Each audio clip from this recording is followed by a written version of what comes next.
구독, 좋아요 꾹꾹. 여러분 반갑습니다. 말씀 창고의 서현 목사입니다. 오늘도 시청해 주셔서 감사합니다.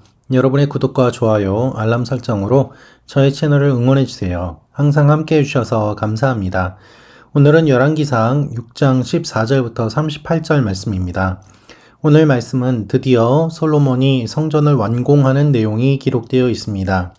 솔로몬이 성전을 완공할 때까지 7년이 걸렸다고 기록되어 있습니다. 이것이 어떤 의미가 있는지, 그리고 이 성전이 어떻게 지어졌는지 오늘 이 말씀을 통하여서 조금 더 구체적으로 살펴보도록 하겠습니다. 14절부터 말씀입니다. 이렇게 해서 솔로몬은 성전 건축을 끝냈습니다. 그는 성전 안쪽 벽을 성전 바닥부터 천장까지 백향목 널판으로 둘렀고 성전 마루는 잣나무 널판으로 덮었습니다. 그는 성전 뒤쪽 20규빗을 바닥부터 천장까지 백향목 널판으로 나눠 성전 안에 안쪽 성소, 곧 지성소를 만들었습니다. 이 방 앞의 성소는 길이가 40규빗이었습니다. 성전 안쪽은 백향목으로 밖과 활짝 핀 꽃이 조각돼 있었습니다. 모든 것은 백향목으로 만들어졌고 돌은 전혀 보이지 않았습니다. 그는 성전 안에 안쪽 성소를 마련해 그곳에 여호와의 언약궤를 모셔 두었습니다. 안쪽 성소는 길이가 20규빗, 너비가 20규빗, 높이가 20규빗이었습니다. 그는 그 안쪽에 순금을 입혔고 백향목 제단에도 순금을 입혔습니다. 솔로몬은 성전 안쪽에 순금을 입혔고 금을 입힌 안쪽 성소 앞에는 금사슬을 들이웠습니다.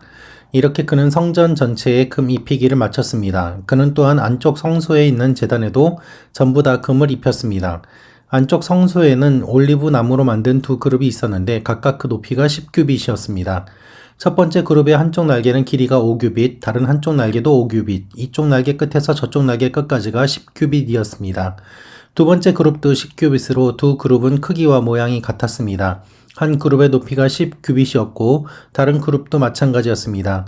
그는 성전의 지성소 안에 두 그룹을 두었는데 그 모습은 날개를 펼친 것으로 한 그룹의 날개는 한쪽 벽면에 닿았고 다른 그룹의 한쪽 날개는 다른 쪽 벽면에 닿았으며 지성소 중앙에서 두 그룹의 날개가 서로 닿았습니다.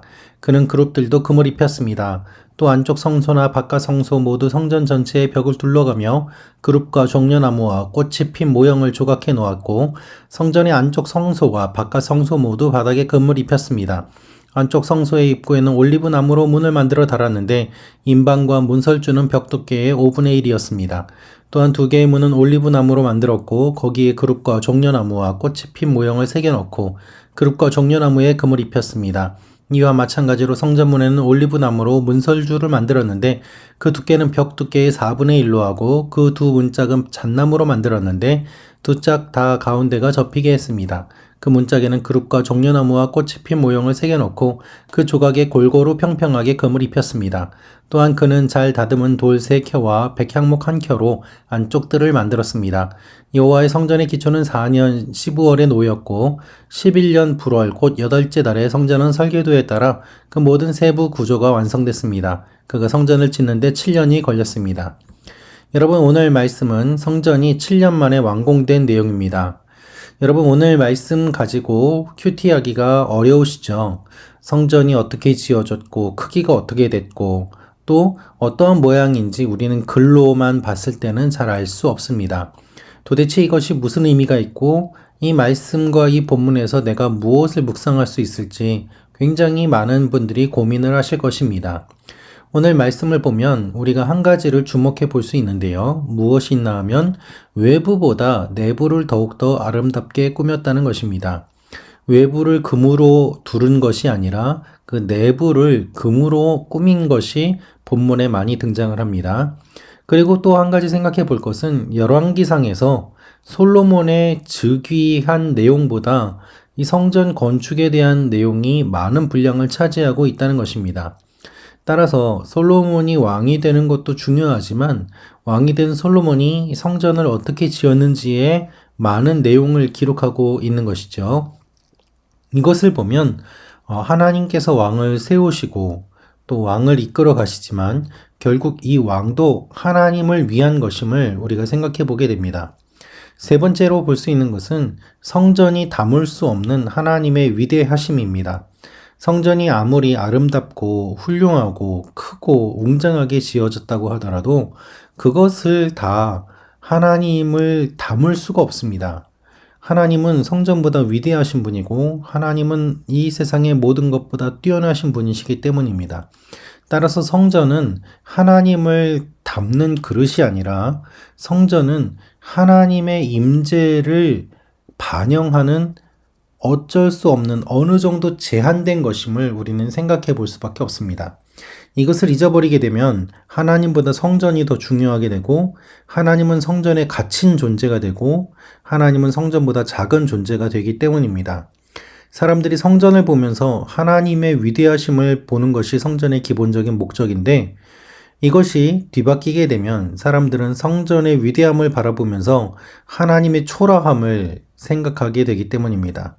와, 이것을 봐라. 우리가 이렇게 위대하게 짓지 않았나. 하나님은 우리보다 못하다라고 착각하는 일들이 종종 일어나는 것이죠. 오늘 말씀을 조금 더 살펴보기 위해서 그림을 제가 찾아봤는데요. 로고스 바이블이라는 프로그램에서 찾은 자료입니다. 이 자료를 보면서 한번 더 구체적으로 생각해 보면 좋겠습니다. 자, 솔로몬의 성전의 그림입니다. 외형이 그려져 있는데요. 야긴과 보아스, 그죠? 보아스와 야긴의 이 두 기둥이 있고요. 그리고 이 성전 외부의 모습을 보면은 돌로 만들어져 있음을 볼 수 있습니다. 화려하게 꾸며져 있는 성전이 아니라 돌로 만들어져 있고 어떻게 보면은 소박해 보이기까지 합니다. 여러분, 이것이 하나님의 성전의 특징입니다. 겉으로 화려하고 매력적인 것이 아니라 어떻게 보면 단순하고 다른 종교의 신전들에 비하면 매우 소박하고 또 보잘것이 없어 보이는 그와 같은 모습을 띠고 있기도 합니다.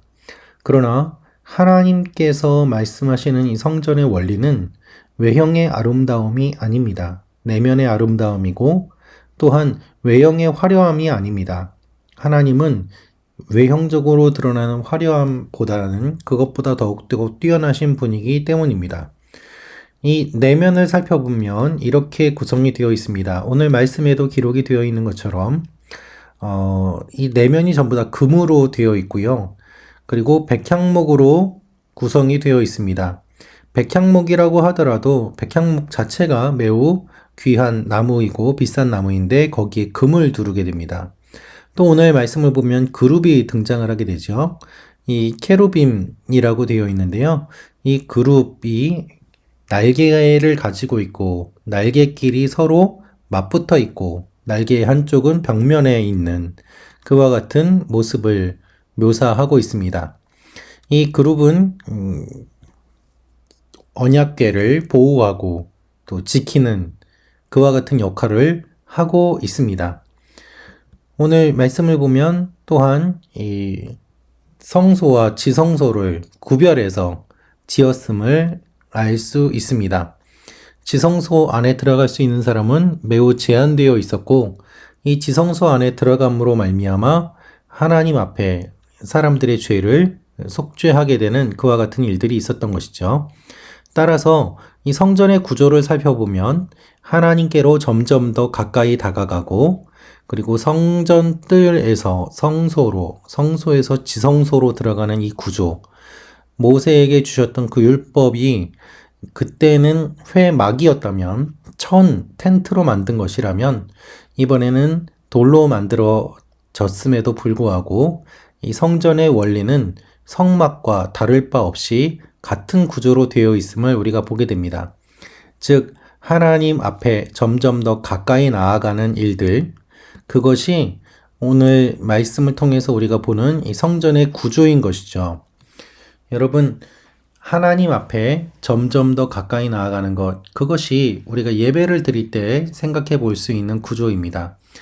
하나님 앞에 나아갈 때 우리가 찬양을 드리고 기도를 드리고 또 말씀 앞에 서서 하나님의 임재를 경험하게 됩니다. 이와 같은 성전의 구조가 우리가 예배를 드리는 것과 연결되어서 더 깊이 예배를 드릴 수 있는데요. 하나님께서 솔로몬을 통하여서 성전을 짓게 하신 이유는 몇 가지가 있습니다. 첫째는 솔로몬의 왕위를 든든하게 하기 위함입니다. 솔로몬이 이와 같은 거대한 건축 사업을 함으로 말미암아 사람들의 노동력을 동원하게 되고 그것을 통하여서 자신의 왕권을 확립하게 되는 일들이 일어나는 것이죠. 또 하나의 의미는 12지파를 하나로 모으는 의미가 있습니다. 성전이 세워짐으로 말미암아 12지파가 성전을 중심으로 모이게 되고 결속력을 가지게 되는 의미가 있었던 것이죠. 이와 같은 몇 가지 의미들이 성전에 있지만 가장 중요한 의미는 결국 하나님의 임재하심입니다. 하나님께서 이 성전에 임재하심으로 말미암아 솔로몬에게 영원할 것이라고 약속하신 그 약속, 하나님께서 이스라엘 백성들과 함께 하신다는 그 약속, 다윗의 왕조를 보존해 주신다는 그 약속이 성전을 통해서 사람들에게 가시적으로 보여지는 것이죠. 물론 솔로몬이 실패함으로 말미암아 육신의 왕조는 끊어지지만 다윗 왕조의 후손으로 오신 다윗의 자손으로 오신 예수 그리스도를 통하여서 하나님께서는 하나님의 약속을 완전하게 이루시는 것을 우리는 생각해 보게 됩니다. 여러분, 이렇게 화려하게 세워진 성전이라고 하더라도 결국 하나님께서는 나중에 우리가 하나님의 성전이라고 말씀하고 계십니다. 우리가 거룩한 주님의 성전으로 세워지고 지어져 가게 되는 것이죠. 오늘 말씀을 적용해 보면 좋겠습니다. 여러분, 하나님의 성전으로서 나의 내면은 어떠한 모습인지 한번 생각해 보면 좋겠습니다. 나의 내면의 모습을 살펴보기 위해서 오늘 어떻게 적용을 하면 좋을까요? 오늘 말씀을 묵상하면서 우리의 모습을 돌아보는 하루가 되면 좋겠습니다. 기도하겠습니다. 살아계신 아버지 하나님, 우리의 모습을 돌아봅니다. 우리 내면이 주님께서 거하시는 성전으로 잘 준비되게 하시고 하나님 앞에 나아가는 하나님의 사람들이 되게 하여 주옵소서. 예수님의 이름으로 기도합니다. 아멘.